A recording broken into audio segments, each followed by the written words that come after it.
É implícito isso? É isso? Ah, não tenho dúvida. Por mais que você saiba tudo. Vamos lá. Unidade 4, seção 1. Está compartilhada aí para vocês? Assim. Beleza.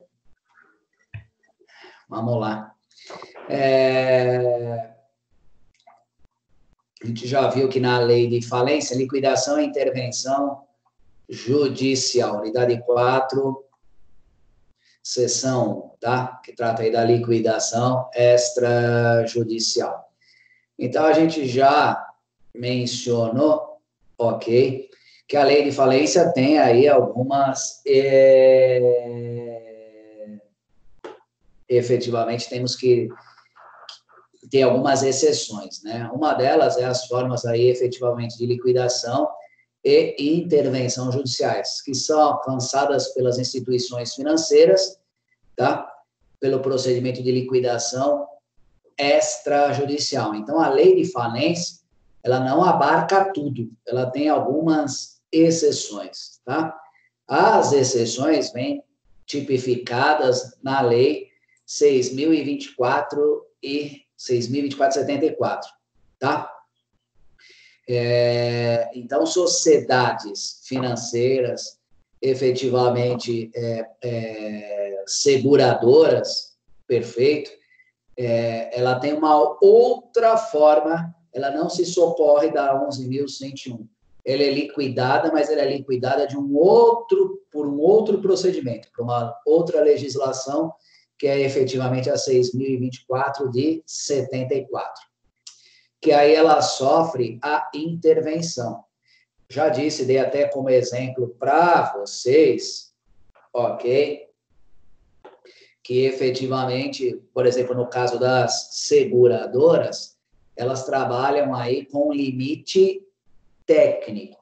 Então, dentro de uma seguradora, ela tem várias carteiras, né? Carteira auto, carteira vida, carteira previdência e assim vai, né? Seguro de responsabilidade civil, profissional e aí por diante.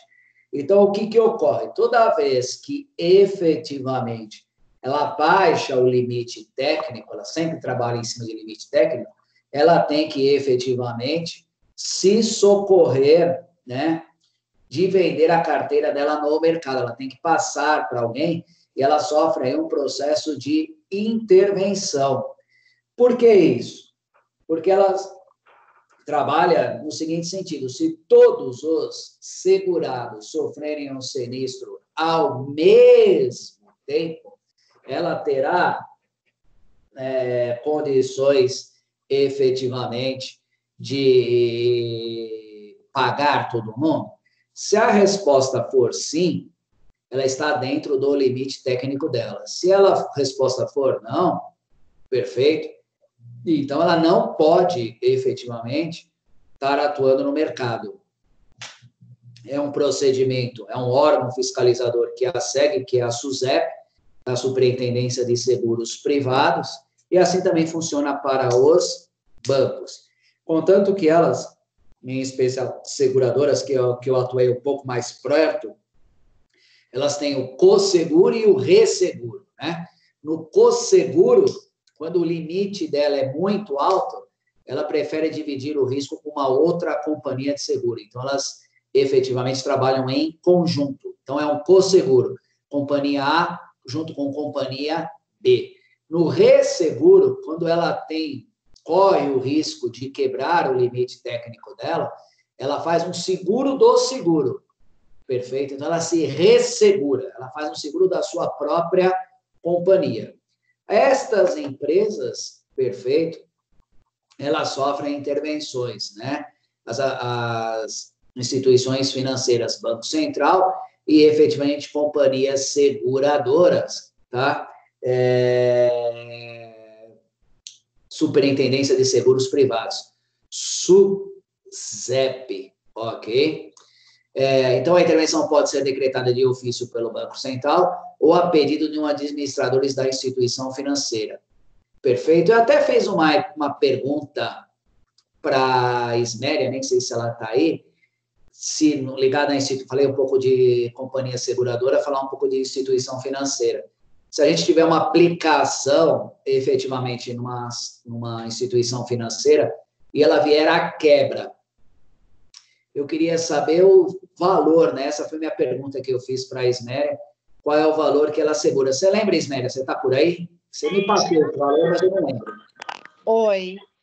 Por volta de 250 mil de todo investimento, né?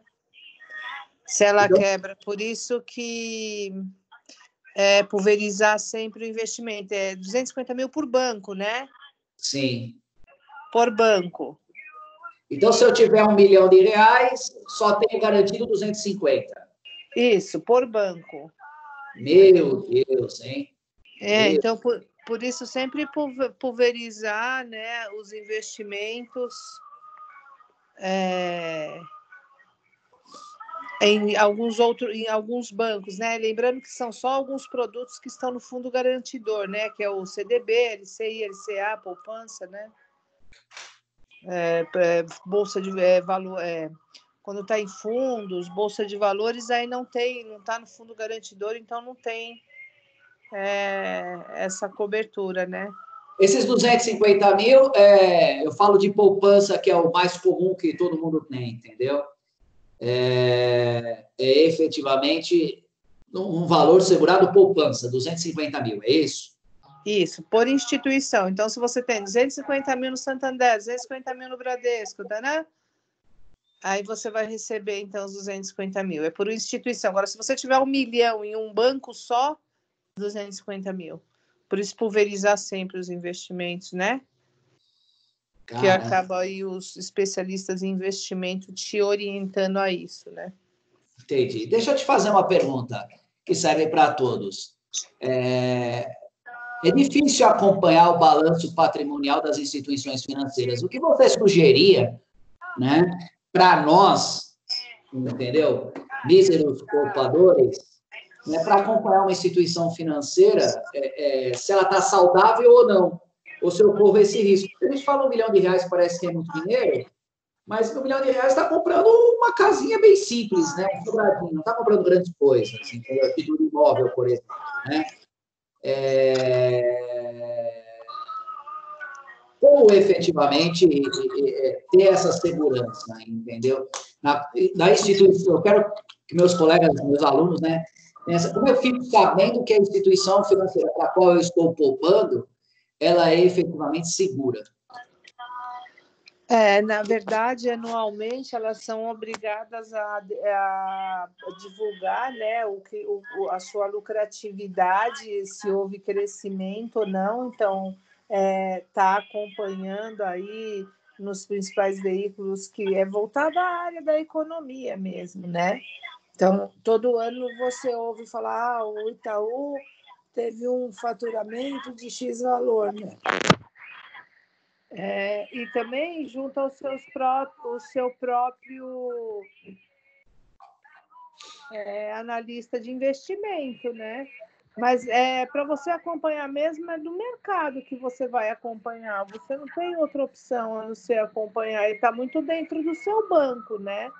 Está acompanhando o seu próprio banco. Se você trabalha hoje com X banco, acompanhar a movimentação dele no mercado, se você tem um dinheiro investido. Eu trabalho dessa forma. Eu acompanho muito a movimentação no mercado do meu banco, dos fundos que ele tem. Se ele começa a cair muito os fundos dele, ele pagava 95% no CDI, hoje ele está indexado a 85%. Procurar saber qual é o motivo da queda. Às vezes ele cai porque ele está com os cofres cheios, ou às vezes ele cai porque ele já não tem muito que dar para o cliente, enfim.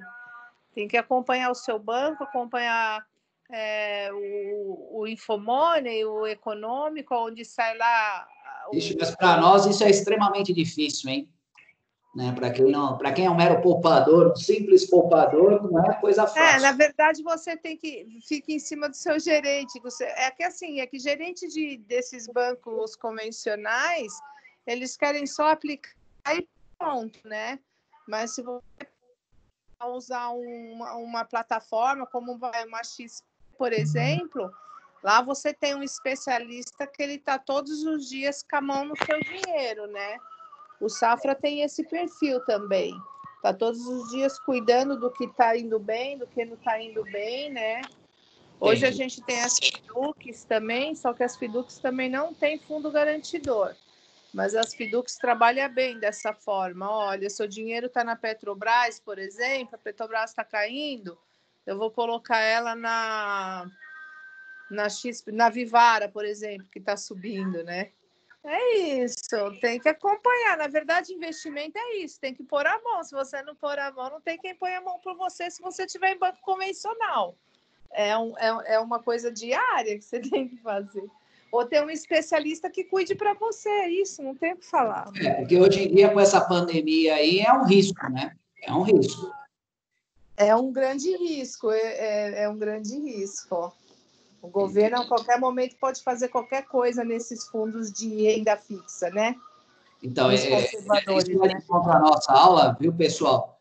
Porque eu acho, isso inclusive tá na nossa Constituição, hein?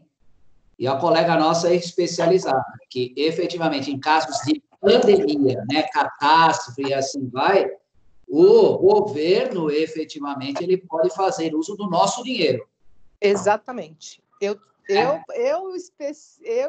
particularmente, tirei o que eu tinha em poupança. Então, meus amigos, para vocês aí que são grandes poupadores, Célia, que eu sei que é milionária, você entendeu? Carol, né? Todo o pessoal que tem dinheiro. Deixa meu marido escutar isso, tá? Cuidado, professor. Deus te ouça, Pro. Deus te ouça, recebo mesmo. Sandra Rinco, tudo pessoal afortunado, assim, entendeu? Cuidado, porque em decorrência que isso vai de encontro com a nossa aula, que a gente está estudando, ok? O governo tem essa liberalidade. Exatamente. Okay? Então, a gente não tem qualquer garantia, na verdade, né? Que o nosso dinheiro poupado, e eu acho que hoje, né? Eu não sei por quê. Vocês já ouviram falar de um termo chamado fumaça do bom direito, né? Para mim, essa fumaça do bom direito hoje está meio acalorada, não está muito na fumaça. Perfeito? Está quase que uma combustão, né? Está quase que uma combustão. E assim, tá bem para pôr o dedinho lá e falar, agora isso é meu, você entendeu? E com fundamento constitucional. Então, vocês têm que verificar isso. Para quem tem interesse de vender um imóvel ou nos dias de hoje, qualquer coisa nesse... vou vender para colocar numa caderneta de poupança, estou, de repente, tratando de um inventário, está saindo, tem uma pessoa interessada, né? Tem que olhar, porque hoje a gente está numa linha de risco, estamos numa linha de risco tamanha. Concorda comigo, Isméria? Eu concordo totalmente, é isso mesmo. Então, você vê, são informações que a gente que está dentro das instituições tem, mas é que, na verdade, é fato, está na Constituição, né? Ele pode, em tempos de pandemia, pegar o que são os investimentos fixos, né? De renda fixa, CDB, primeiro poupança, né? Sim. Mas isso é fato, é claro, ele pode dizer que acabou o dinheiro dos cofres do governo e ele vai pegar o que tem de economia nos bancos, né? Enfim. Exatamente isso. Então, pessoal, perfeito, pessoal afortunado aí da classe, quarto e sexto, por favor, cuidado com o seu dinheiro, hein? Vamos lá. Professor. Oi. Bom dia. Bom dia.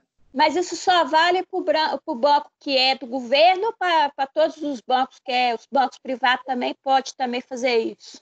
Bancos privados e bancos não privados. Não é isso, Isméria? Isso, investimento em caderneta de poupança. O que for investimento de caderneta de poupança já era. De 1 a 1 milhão. Já era. Cuidado, hein? Cuidado com isso. É uma informação. E nos dias de... Essa é uma informação que vale ouro. E nos dias de hoje, cuidado. Muito cuidado com isso. Perfeito? Muito cuidado.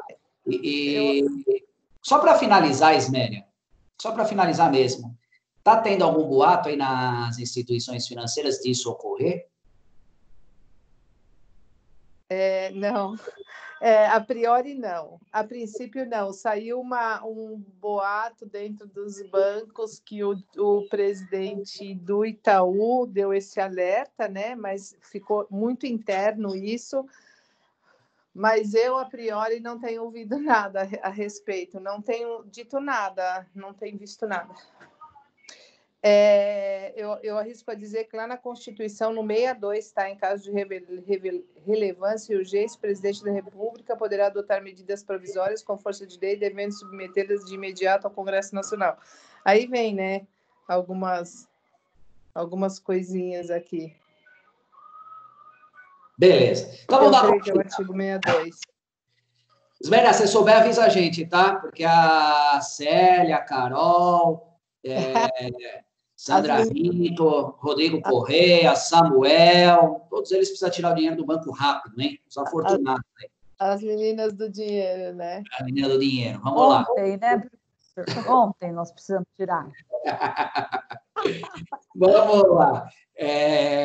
O procedimento de liquidação extrajudicial foi feito com o objetivo de ser aplicável a instituições financeiras e é realizado aí pelo Banco Central do Brasil, tá? Então, como eu já falei para vocês, isso aqui não tem muito segredo, quem fiscaliza isso, né, é a SUSEP. Aí temos vários segmentos, Agência Nacional de Saúde, entre outras, para ver se efetivamente vai sofrer uma liquidação extrajudicial ou não. Perfeito? Como acabamos de comentar aí até com a... Só que isso para nós é difícil, né? Se você não está ligado efetivamente dentro da empresa em si, né? Como é que você... Eu comentei com a Isméria, né? Como é que você vai ter essa informação se você não está dentro de uma instituição financeira, se você não está dentro efetivamente de uma companhia seguradora, com uma operadora ANS aqui de plano de saúde? Não é algo tão simples assim, perfeito? Mas, se você está militando para estas empresas, a informação chega para você mais rápido, ok? Agora, para nós que efetivamente não estamos na linha de frente, aí já fica a informação, ficar acompanhando isso dia a dia não é algo tão fácil assim, porque essa informação não chega para nós. Perfeito? E aonde você quer chegar com isso, Marcos? A grande problemática é isso. Muitas das vezes você está com o seu carro segurado numa companhia seguradora que quebrou, perfeito.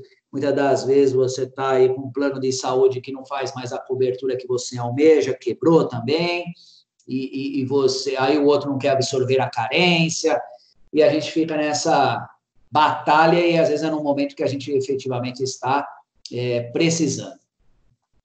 As seguradoras, por força do disposto do Decreto-Lei 7366, cabe à SUSEP promover a intervenção ou a liquidação extrajudicial. Aqui é aquilo que eu já estou mencionando, quais são os órgãos responsáveis.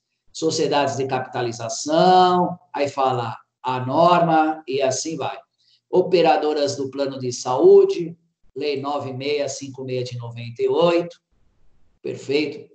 Pode determinar a liquidação extrajudicial ou outras medidas necessárias à garantia do equilíbrio financeiro, perfeito. Cobertura ou transferência de seus associados. Entidades de previdência complementar abertas, tá? Que são as previdências privadas.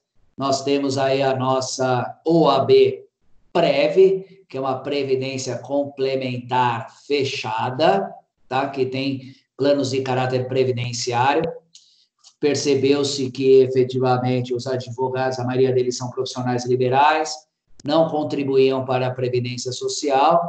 A OAB, efetivamente, almejou aí construir, né, formalizar aí a OAB Prev para os advogados. Aí temos aqui a previdência complementar fechada, perfeito, aviação comercial, e aí, meus amigos, concessionárias de energia elétrica, aí vejam que tem diversas outras empresas, não dá para a gente ficar aqui tratando, cada uma tem uma legislação específica uma a uma, perfeito? O que a gente tem que saber, que é o objeto do nosso estudo. A Lei 11.101 não abarca tudo, tem efetivamente empresas que sofrem ou a intervenção ou a liquidação extrajudicial, aí eu tenho que olhar efetivamente em qual legislação a devida empresa se encaixa. Perfeito? O que acontece? Segue os mesmos ritos, né, efetivamente, do processo falimentar. Suspensão das ações. Oi. Por que sou eu? Tá ruim a sua fala, não está saindo direito, está falhando. O que aconteceu, será? Sei. Para todo mundo assim? Aqui tá normal. Para mim tá normal também, Marcos. Dá uma Para mim também tá normal. Então, Sandra Rico, vê o que está acontecendo aí, por favor. Vamos lá. Tudo bem, eu vou dar uma olhada. Obrigada. Com a liquidação extrajudicial, ocorrem os seguintes efeitos, que é a mesma coisa, bem semelhante aí ao nosso processo alimentar, tá? Suspensão das execuções, das ações e execuções iniciadas sobre direitos e interesses em relação à entidade liquidanda, não podendo ser ajuizadas qualquer outras enquanto durar a liquidação, vencimento antecipado de todas as obrigações da sociedade liquidanda. Veja que muda o nome, né? Lá nós falamos de falido, né? Aqui a gente fala de liquidanda, né? Aquela empresa que está se liquidando, ok? Desatendimento das cláusulas penais, dos contratos unilaterais, ausência do fluxo da fluência de juros, mesmo que estipulados contra a massa, enquanto houver o pagamento integral do passivo. Vejam que ela é bem semelhante ao processo aí falimentar, só que a legislação é outra. Então, nós não podemos nos esquecer que falência é efetivamente norma, a Lei 11.101, né, a Lei de Falências, é de caráter geral, perfeito? De caráter geral, tá? E nós temos aí as legislações de caráter especial. E como vocês bem sabem, né, a legislação especial prevalece sobre a norma geral.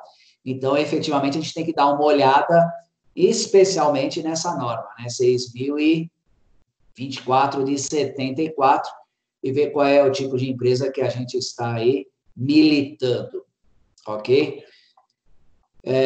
Vamos lá. Então, isso aqui, ó. Que é o que eu acabei de mencionar, né? A legislação foi elaborada com foco em instituições financeiras, contudo, à medida que foram surgindo outras entidades sujeitas à fiscalização de órgãos governamentais, as leis específicas, que eu acabei de mencionar, a cada um deles atribuíram o procedimento descrito na 6.024 de 74, como o adequado para instaurar a execução coletiva dos bens da sociedade sujeita à liquidação, bem como das demais consequências decorrentes do procedimento. Importante destacar o fato de que uma intervenção de instituição impacta a vida de milhares de brasileiros, pois a maioria delas abrange a prestação de serviços de massa. Perfeito? Então, reiterando e finalizando aqui, nós temos que a Lei de Falência 11.101 é de caráter geral e temos a norma específica 6.024, né? Está aqui, de 74, que efetivamente aquilo que é excluída da Lei de Falência é abarcado por este procedimento. Tudo bem? E aí a gente termina também esta sessão. O que a gente viu na sessão 2? Deixa eu ver aqui.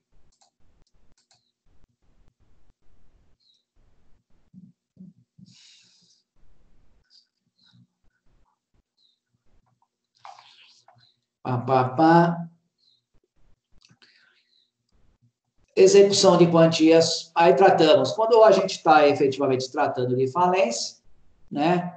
Ou quando a gente não está tratando de falência, a gente está tratando efetivamente de uma liquidação extrajudicial ou de uma insolvência civil, tá? Procedimento de execução por quantia certa contra devedor insolvente, que busca o reconhecimento da insolvência civil. Olha o nome da ação, primeira linha. É o procedimento de execução de quantia certa. Por que quantia certa? Porque já está liquidada, a gente já tem o valor certo, contra devedor insolvente. Significa dizer que ele não paga. A grande problemática desta ação, tá? Que você quer apenas, então, somente o reconhecimento da insolvência civil do devedor. Perfeito? E a instauração da execução coletiva. Então, o grande foco é o reconhecimento da insolvência civil, porque você já está nominando a ação como devedor insolvente. Então, meus amigos, já dá para dizer que essa pessoa não irá te pagar. Mas você ficou efetivamente tão apurrinhado com isso, que você quer que ele seja reconhecido como um insolvente civil. Ou seja, tudo que ele contrata, ele não paga, tá? Tudo que ele contrata, ele efetivamente não paga, tá? Então, para a pessoa jurídica, nós temos um instituto aí da falência. Para a pessoa física, nós temos um instituto da insolvência civil. Então, é a execução por quantia certa contra devedor insolvente. Nós temos a execução de quantia certa contra devedor solvente, que é o que nós mais, né, efetivamente postulamos. Então, aqui, inclusive, vocês façam uma análise de cobrança de honorários. E se você já está decretando, né, já está nominando que ele é insolvente, a probabilidade de você receber ad êxito é nula. É nula. Contanto que é o tipo da ação que a gente efetivamente pouco propõe, né? Pouco propõe. Porque aí o cara já perdeu aqui, já não recebeu, ainda você vai cobrar honorários dele para a proposta, e vai falar, poxa, isso só vai aumentar o meu custo, tá? Mas dá efetivamente para entrar com essa ação, sim. É aquele caso, efetivamente, que a gente tenta executar, não consegue receber, vamos propor uma ação contra devedor insolvente só para ele ter o reconhecimento. O que a gente busca com isso? Que oportunamente, né, como isso vai estar atrelado ao CPF dele, oportunamente ele nos procure, entendeu? E faça o pagamento e se livre desta problemática em seu CPF. É isso que visa esse tipo de ação, tá? Vamos lá. Utilizando as lições de Teodoro Júnior, podemos afirmar que a execução de quantia certa contra devedor insolvente seria o procedimento especial para a execução do devedor civil declarado como insolvente, cujo objetivo é proporcionar a igualdade entre os credores na recuperação de seus créditos, tá? Então, efetivamente, ele está declarando aí que ele não consegue pagar aquilo que ele deve, tá? Então, destina-se. Vamos lá. Ok? Aqui ele vem falando, né, que é uma verdadeira falência civil. Destina-se a devedores civis não empresários, então quem exerce atividade, mas não é considerado empresário, não há definição de tipos penais para a prática de atos que denotem insolvência, o que eu acho um erro aqui, efetivamente, da norma. Eu acharia que deveria ter um tipo penal para quem contrata e não paga. A gente se socorre lá do estelionato, perfeito, do artigo 7.1, induzir outrem a erro, tá? É um tanto que complicado, eu acho que deveria ter um tipo penal, sim, perfeito, para quem contrata e não paga.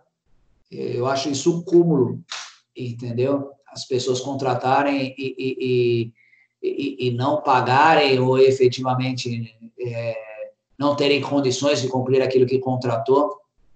Eu acho que a legislação teria que ser mais rígida nesse sentido. Vejam que na ação de alimentos surte efeito. O cara, quando vai para a prisão, ele paga, ele dá um jeito, a família reúne recursos e dá um jeito de pagar.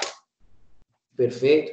Ainda que, no caso do alimentos, é as 3 últimas parcelas só que dão direito à prisão. O restante é execução de quantia certa contra devedor solvente. Então, são as 3 últimas.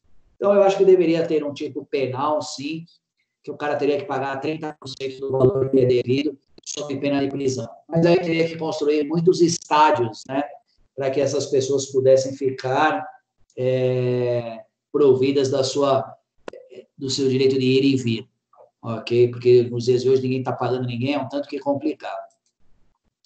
Não existe a figura do período de suspeito na insolvência civil. Legitimidade ativa, tá? A legitimidade ativa é qualquer um que efetivamente, ativo, né? Quem pode propor a ação, tá? Pode ser proposto pelo próprio devedor, ele mesmo quer ser declarado, ok, insolvente civil, tá? Ou efetivamente para um credor que quer reconhecido efetivamente que ele seja declarado insolvente civil, que é a legitimidade passiva, tá? Podem ser pessoas físicas, sociedades simples, qualquer pessoa que queira propor que aquela pessoa efetivamente não tem condições de saldar as suas dívidas. A gente costuma propor esta ação, muitas das vezes, com contrato de honorários nossos ou não? Quando a gente toma um balão e vê que o cara efetivamente picareta, né? Não quer pagar a inadimplente, perfeito. Por isso que está aí bom fazer um bom contrato de honorários, é a ação efetivamente de insolvência civil. Principalmente quando o cliente troca a gente no curso do processo, não paga os honorários, recebe de alguém e depois fala que não tem condições de pagar a gente. Pelo amor de Deus, hein? Correr atrás disso para que a gente possa receber o nosso, tá?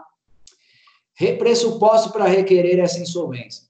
Sempre a existência de um título executivo judicial ou extrajudicial inadimplido, tá? Sempre tem que haver um título, perfeito? Então, contrato de honorários, colocar uma cláusula que ele pode ser considerado como título executivo, tá? Demonstração da insolvabilidade do devedor, ou seja, o estado de insolvência. Ressalta-se que, ao contrário do procedimento falimentar, no caso do devedor civil, deve haver a efetiva comprovação do estado patrimonial deficitário do devedor, ou seja, que seu ativo não é suficiente para cobrir o passivo. Mas isso é qualquer ação, a gente tem que realmente comprovar, né? Nesse ponto, a doutrina considera 2 provas de demonstração de insolvência: a insolvência real e a insolvência presumida, tá? Então, a gente tem que ver se ele efetivamente não tem dinheiro mesmo, ok, que é insolvência real, ou presume-se que ele não tem. Tá? De repente, o cara tem patrimônio, sim, mas está atrelado a nome de terceiros. Perfeito? Lógico que eu vou ter que fazer prova disso. Então, será uma sentença declaratória de insolvência. Eu tenho que fazer prova disso. Ok? Há uma instrução probatória. Tá? É uma ação declaratória. Ação declaratória de insolvência civil. Então, é um processo de conhecimento. Então, eu tenho que abrir a fase probatória. Competência, tá? Deve ser ajuizada no domicílio do devedor. Então, ainda temos que verificar isso, que já que é uma ação efetivamente um processo de conhecimento, tem que ser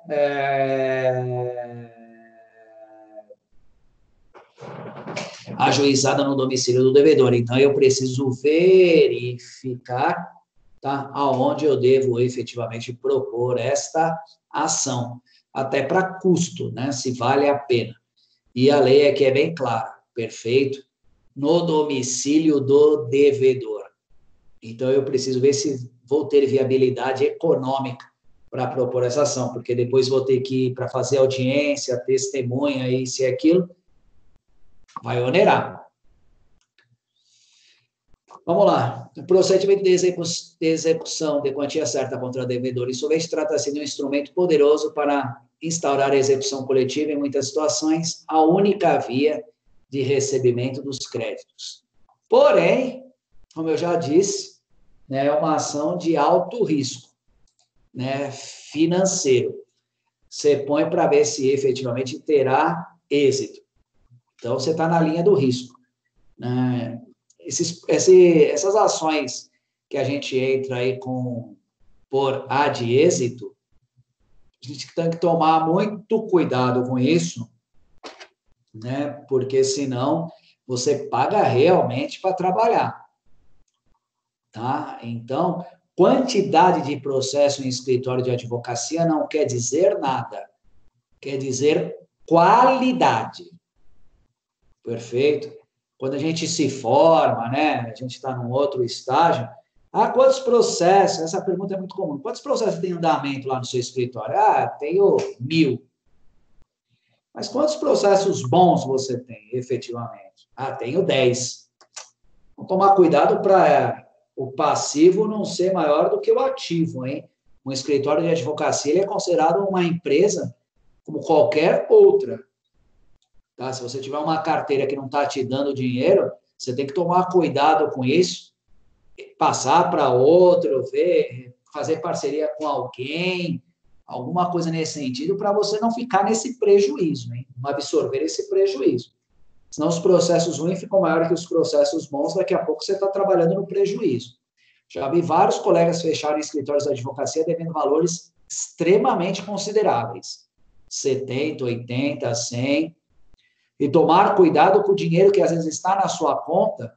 Você tem que entender que aquele dinheiro às vezes não é seu. Por exemplo, no direito trabalhista aqui no escritório, tem muito entra e sai, né?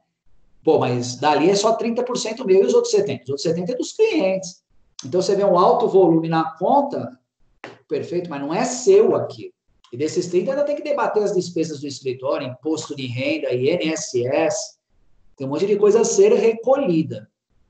Perfeito? Então, fica aqui, 10% do total de 100%. Tem que tomar um cuidado muito importante nisso, né? Um cuidado bem acirrado, melhor dizendo, porque você acha que quem não sabe lidar com o dinheiro, acha que o dinheiro é seu, o dinheiro não é seu. E aí você vai trabalhando no volume, a hora que você encerra, você fala, poxa, mas eu estou quanto negativo? Eu estou 70, 80 mil negativo. Pô, eu deixei de pagar 3 clientes porque eu não tenho dinheiro para pagar eles. Eu gastei no operacional do escritório e fiquei no prejuízo. Cuidado com isso. Tá? Nesse seção 3, conceitos básicos de mediação e arbitragem, tá?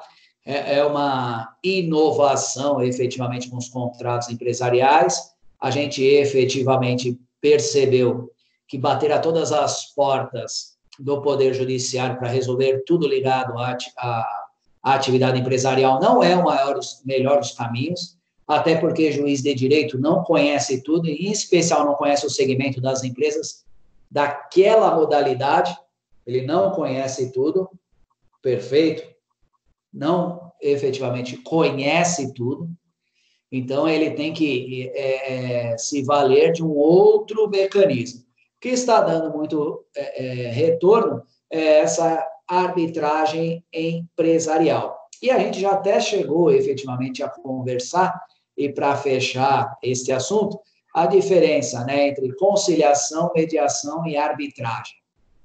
Tá? Vimos que na conciliação o juiz efetivamente só aproxima as partes, perfeito? Nada mais do que isso, aproxima as partes, contanto que ele abre a audiência perguntando: as partes já conversaram entre si? ok, as partes já conversaram entre si, aí ele passa para um segundo estágio, que é o estágio da mediação. Então, ele pergunta, né, ele chaveia e pergunta, qual que é a pretensão do autor, qual que é a proposta, né, do requerido, do réu, qual que é a proposta? Ou do reclamante, reclamada, e assim vai. Um quer 50, outro quer 20. Então, eu vou mediar isso, vamos fazer isso por 40, por 35, vou pôr os riscos do processo, aí ele já sugestiona um valor. E na arbitragem, em decorrência aí, efetivamente, de cláusula compromissória, tá? Que está sendo utilizada largamente, efetivamente, nos contratos empresariais, ele arbitra o que é certo e o que é errado.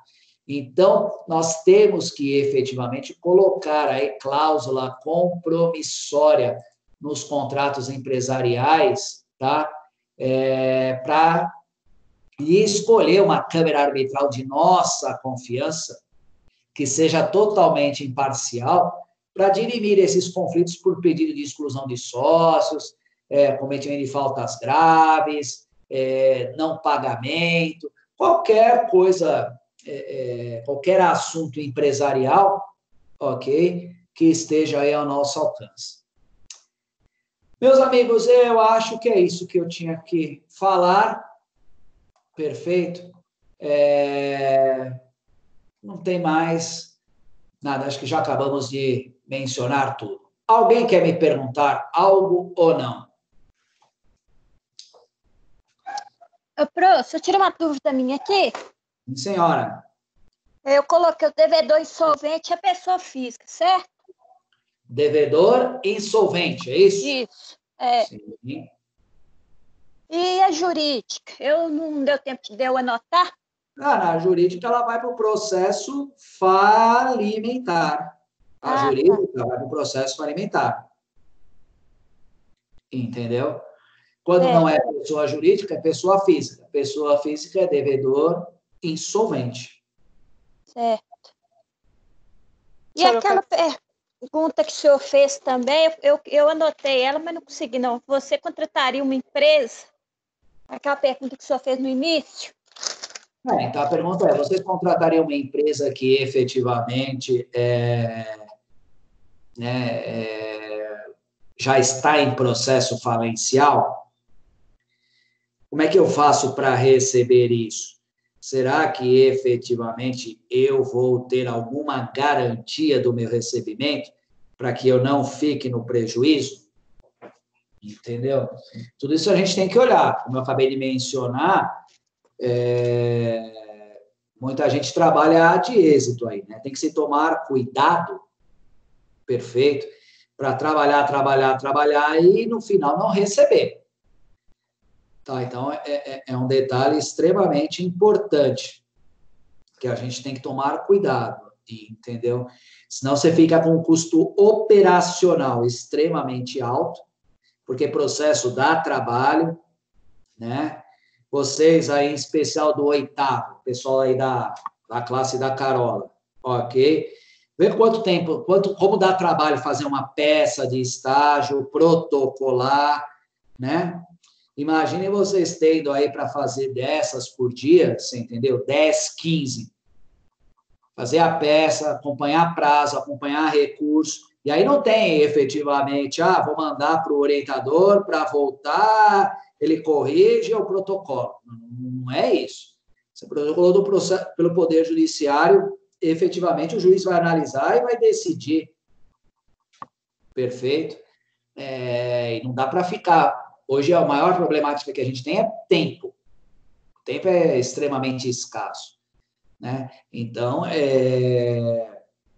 nessa linha, tem que saber, poxa, eu vou contratar com essas pessoas, que vale a pena eu pegar esse processo sentido, não vale. Tudo isso tem que ser muito bem analisado. Tudo bem? Eu tenho uma pergunta, professor. Quem é que fala comigo? É a Isméria. É a Isméria. Fala, Isméria. Professor, voltando lá no início da aula, no caso da Latam, eles têm uma recuperação judicial nos Estados Unidos e em mais 4 países, certo? Não sei. Então, no Brasil. No Brasil, pelo que eu recebi aqui, posso te mandar pelo WhatsApp, tá? Sim. Que é falência, não é nem recuperação judicial. Pelo que eu recebi aqui, eu não li o artigo, tá? Então, mas é porque meus sobrinhos trabalham na Latam e a gente estava até conversando esse final de semana sobre isso, né? Se eles pedem falência, por exemplo, nos Estados Unidos, isso não respinga ou impacta em todas as outras operações que eles têm a nível mundo? Sim, impacta em todas elas. E a recuperação judicial também? Também. Respinga em todas as operações a nível mundial, porque eles estão em toda a América, né? Latina, Central e a América do Norte, né?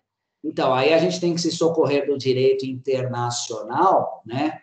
Tratados internacionais, ok?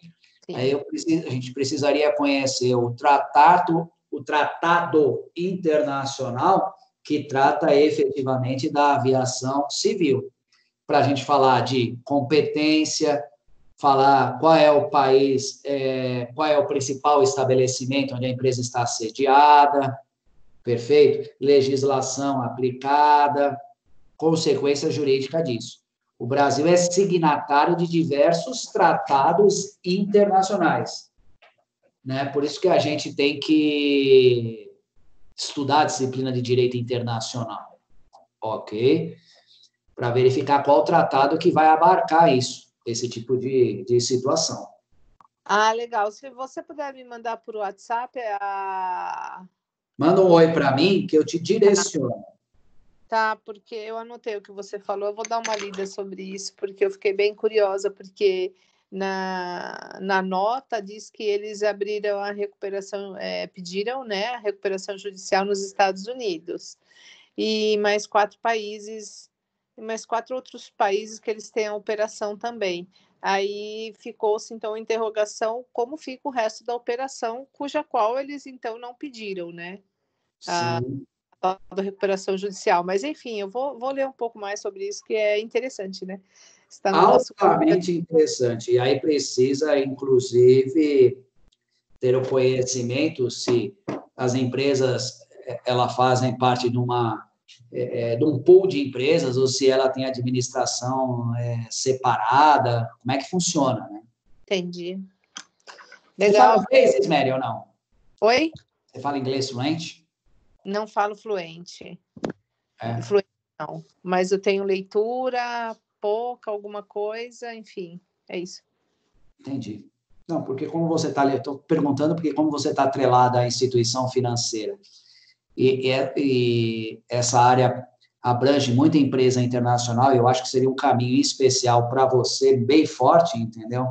Sim. Aqui ia te salvar muito e trazer muitas coisas boas para você. Isso mesmo. Estou bem focada. Beleza, a gente se fala, Isméria. Mais alguma pergunta a me fazer? Então, meus amigos, eu encerro por aqui. Queria agradecer aí a participação de vocês. Perfeito. Vou dirimir essa pergunta que vocês me fizeram, então eu vou entrar agora em contato com o professor Luiz, e aí eu passo para o Samuel e para a Carol. Tudo bem? Tudo ótimo, pronto. Obrigada. Então, tá bom. Me coloca à disposição para quem tiver alguma dúvida e vamos correr atrás. Bom trabalho, obrigado. Nossa, até mais. Tchau, tchau. Obrigada, Marcos. Eu que agradeço. Obrigada. Tchau, professor. Tchau, professor Sandra Rimpo. Dia bom, professor. Até mais. Até mais, Odair. Bom dia, professor. Tenha uma ótima semana. Olha o estágio lá, vocês do 8º, pelo amor de Deus, hein?